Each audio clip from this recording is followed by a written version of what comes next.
Well, you see, dearie, all magic comes with a price.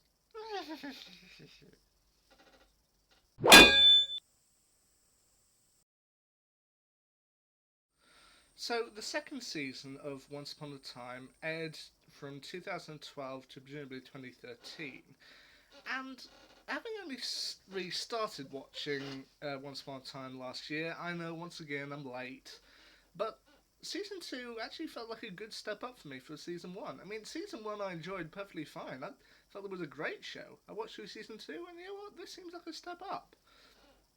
So, what's the plotline this time?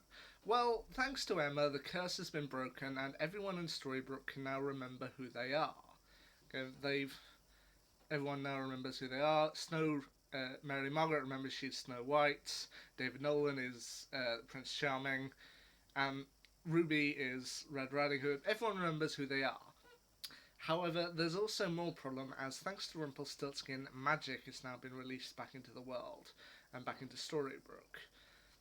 But they also have a new problem in that it's entirely contained to Storybrooke.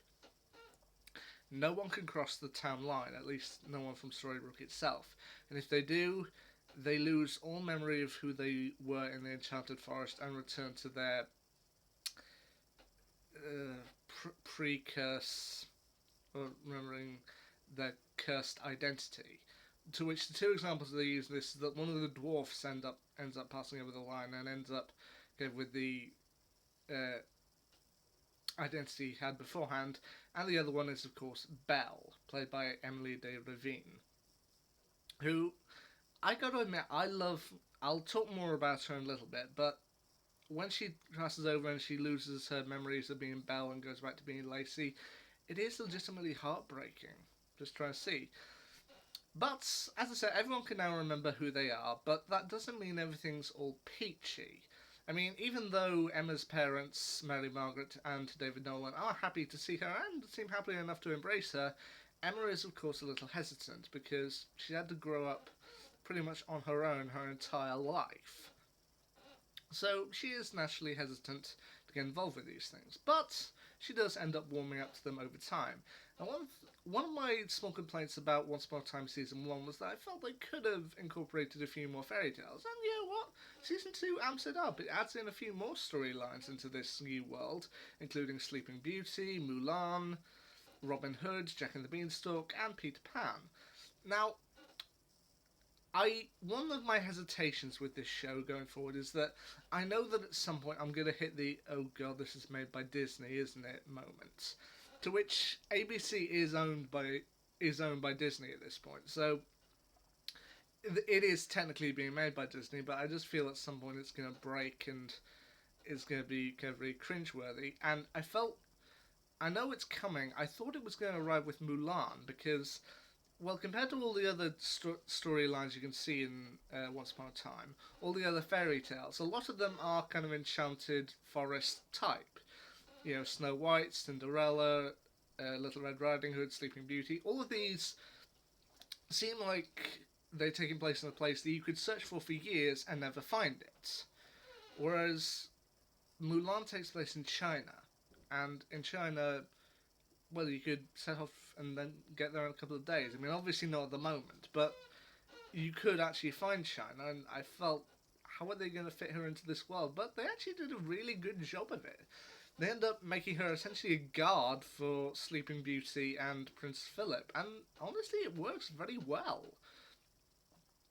The season also introduces a load more new characters. At, as I just said, we've got Mulan, Sleeping Beauty, and Prince Philip, but you've also got uh, Jack and the Beanstalk, and making Jack female, I'm actually okay with that. I'm like, yeah, that works. But also the giant from that story, well, they've got several giants, but the main one that they focus on is one named Anton, or as he's nicknamed Tiny, and he's played by Lost actor George Garcia. And you know what? I feel it was a good pick for this. We also got fan favourite Captain Hook, played by Colin O'Donoghue. We've of course got the return of Belle, played by Emily de Ravine, who I love her and Rumpelstiltskin's romance. As I said with season 1, I loved how they managed to work in together the tales of Beauty and the Beast and Rumpelstiltskin. And once again, I love that pairing together, and they work so well. And the chemistry they have with each other is really sweet. I also liked how they managed to incorporate Rumpelstiltskin into the Peter Pan story by effectively making Rumpelstiltskin the crocodile that took Captain Hook's hand. And just like, yeah. Strangely enough, my family were watching this and we thought, yeah, that actually works. That works, it makes sense, and it all works really well together. Also, one thing I will say about Rumpelstiltskin, who is my favourite character at this point, can we get Robert Carlyle in to voice an animated Joker? I mean, recently I was reading another Batman comic, and I was trying to keep Jared Leto's voice in my head as Joker, but then I kept slipping into Robert Carlyle's Rumpelstiltskin voice, and it worked.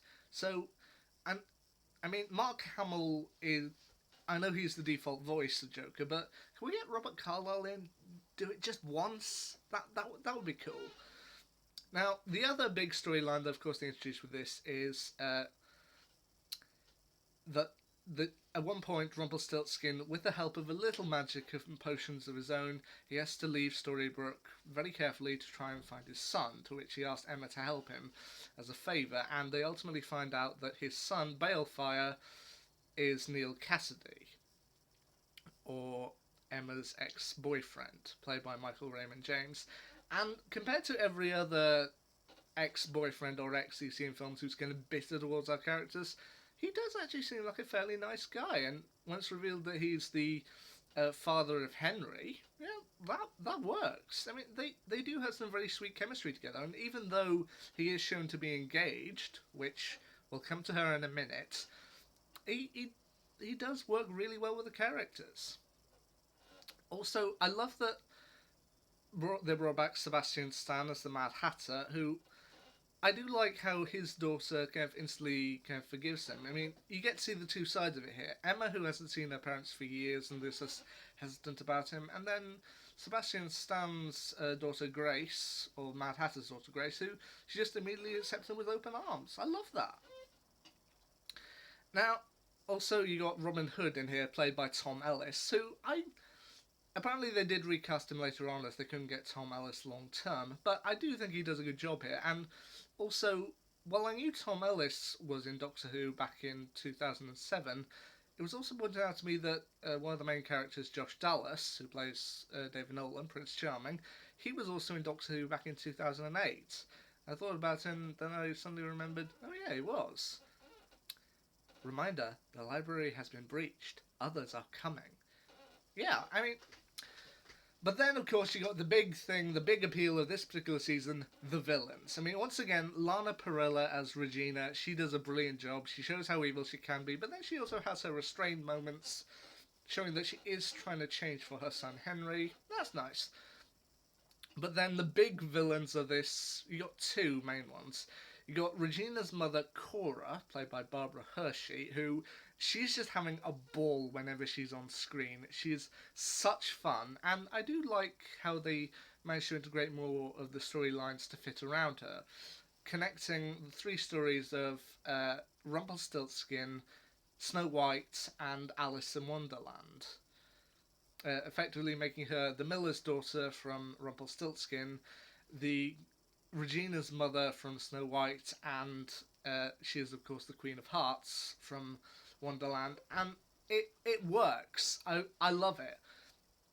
But then, while she's the entertaining kind of evil, you've also got two other ones.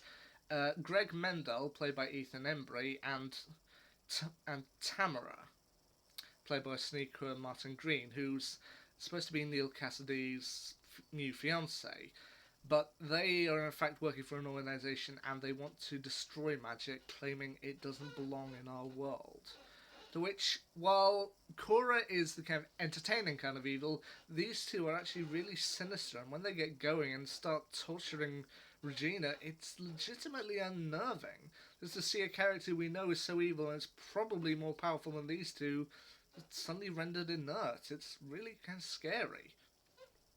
But there's also one piece of dialogue from about two-thirds of the way through that I absolutely love. It's between Mary Margaret and David Nolan, and it's once it's revealed that uh, ne- that Rumpelstiltskin's son is actually Henry's father, and it leads to one of my favourite pieces of dialogue. It's like, so Rumpelstiltskin is Henry's grandfather, apparently, but I'm his grandfather. You can have more than one. So his step grandmother is Regina, the evil queen. Technically his step great grandmother, and she's also his adopted mother. It's a good thing we don't have Thanksgiving in our realm, because that dinner would suck. I mean, I got chuckle at that. I love it. Now, the one thing I will say against this particular season is that while they always manage to juggle two storylines, that being the past in the Enchanted Forest and the modern day in Storybrooke, they added a third one in this time, and honestly, three storylines at once, it can get a little complicated just to keep things straight.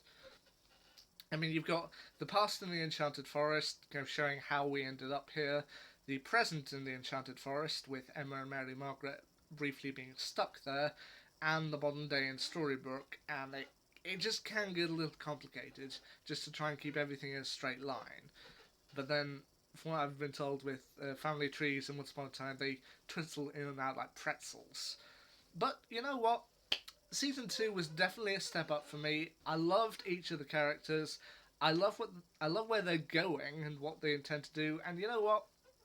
Once Upon a Time Season 2, it gets my seal of approval.